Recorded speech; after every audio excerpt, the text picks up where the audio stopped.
ভাবছেন সন্ধ্যায় কি খাবো, ঘরে যদি আটা আর একটু যদি আলু থাকে তাহলেই তৈরি করে নিতে পারেন।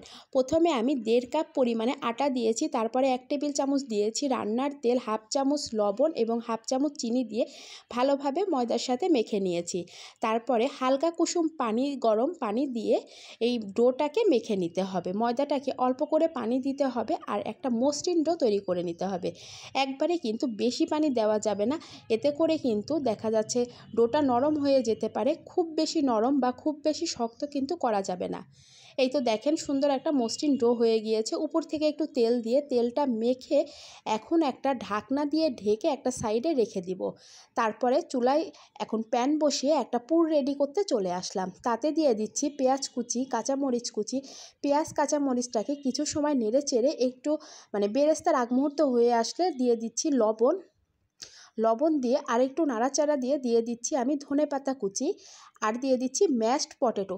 আলুটাকে আমি আগে থেকেই ম্যাশড করে রেখে দিয়েছিলাম। তারপরে এটার সাথে খুব ভালোভাবে চুলায় জালটা লোতে দিয়ে ভেজে নিচ্ছি।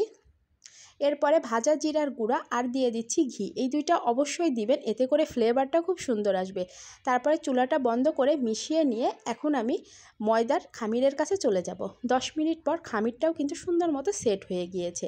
এখন এখান থেকে আমি পরোটার জন্য 4টা জুলি গোল গোল করে নিয়ে নিব। এই আমি যে পরিমাণে ময়দা বা আটা নিয়েছি তাতে করে 4টা হয়েছে। আর আলুগুলাকে এভাবে গোল করে নিয়েছি, ভেতরে পুর দেওয়া, এতে করে সহজ হবে। খুব বেশি কিন্তু ভেতরে আলু দিবেন না, এতে করে কিন্তু পরোটা বেলতে গেলে তখন ছিঁড়ে যাওয়ার ভয় থাকে।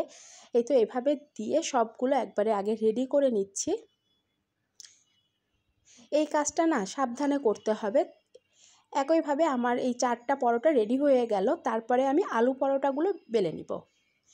অল্প করে ময়দা দিতে হবে আর বেলে নিতে হবে। একবারে কিন্তু জোরে বেলাবেলি করা যাবে না, এতে করে কিন্তু ফেটে যাওয়ার চান্স থাকবে। খুবই আলতো হাতে এই কাজটি করে নিতে হবে। আর আলু পরোটা কিন্তু বিকেলের নাস্তা বা সকালের নাস্তা হিসাবে কিন্তু খেতে বেশ ভালো লাগে। আর আলু পরোটা কিন্তু চায়ের আড্ডাতেও খেতে খুব মজা লাগে।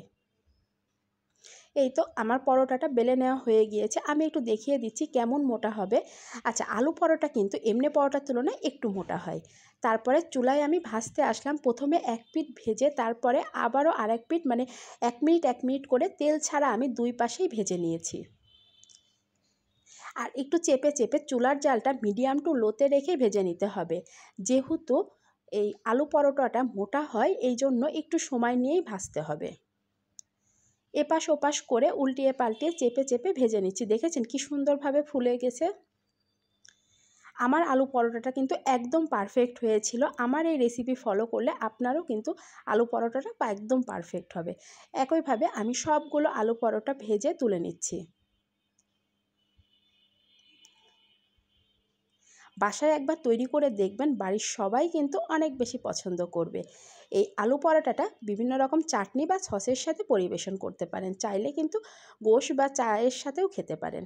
এই তো একদম রেডি হয়ে গেল খাওয়ার জন্য।